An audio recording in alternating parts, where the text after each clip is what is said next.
दवा दे देते। अरे मरीज कह रहा सिर में दर्द हो रहा, दवा दे दो, हो तो कहो है, अब नहीं है तो कह दो भाई अगले डॉक्टर के पास। इतने में शुकदेव भी किए दिगंबर पे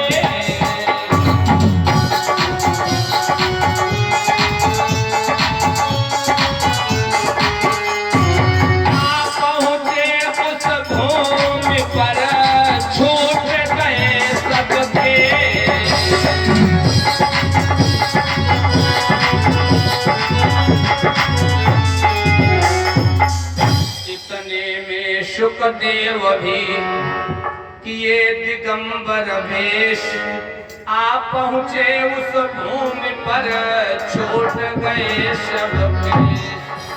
तम द्वेष्ट वर्षम अशुकुमार पाद,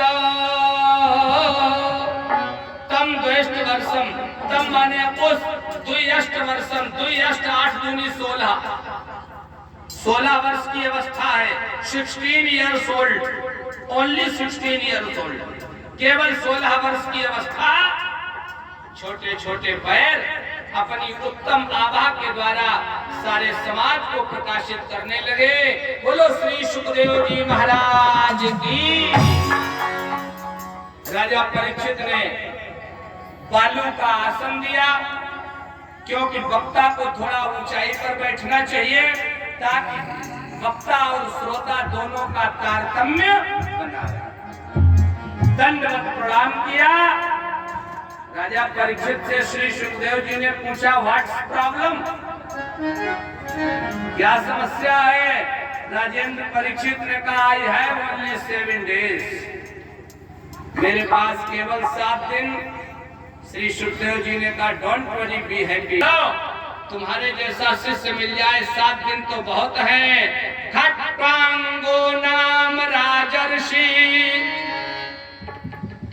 श्री सुखदेव जी ने कहा राजेंद्र परीक्षित, एक खट्वांग नाम के राजा हुए, उनके पास तो केवल एक मुहूर्त का समय था। परीक्षित जी आप कहेंगे अपनी भाषा में बता दिया, एक मुहूर्त बराबर 2 घड़ी, 2 घड़ी बराबर 48 मिनट, एक घड़ी में 24 मिनट, तभी 2.5 घड़ी का 1 घंटा होता है, ठीक है ना? और 24 घंटे में 60 घड़ियां होती। बोलो गोविंद भगवान की। श्री सुखदेव जी ने कहा राजेंद्र परीक्षित, केवल 48 मिनट में खट्वांग नाम के राजा ने इस धरा को छोड़कर और भगवान के धाम को प्राप्त कर। तुम्हारे जैसा शिष्य हमें मिल जाए, उसके लिए मुक्ति बहुत साधारण बात है। उपस्थित सज्जनों, ऐसा प्यारा वर्णन, ऐसी प्यारी कथा श्री सुखदेव जी ने राजेंद्र परीक्षित से कहा। लेकिन सुनो, कथा सुनने के कुछ नियम हैं।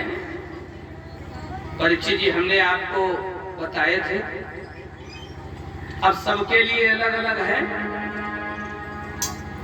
राजेंद्र परीक्षित को श्री सुखदेव जी ने बताया जितासनो जित श्वासो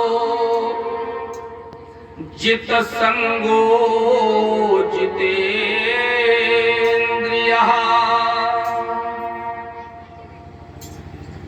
राजेंद्र परीक्षित, जितासनो, आसन जीतो। ये नहीं हम तुम्हें 4 घंटा कथा सुना मैं, कभी तुम पैर ऐसे करो फिर ऐसे कर, आसन पर नियंत्रण नहीं है तो साधना का फल प्राप्त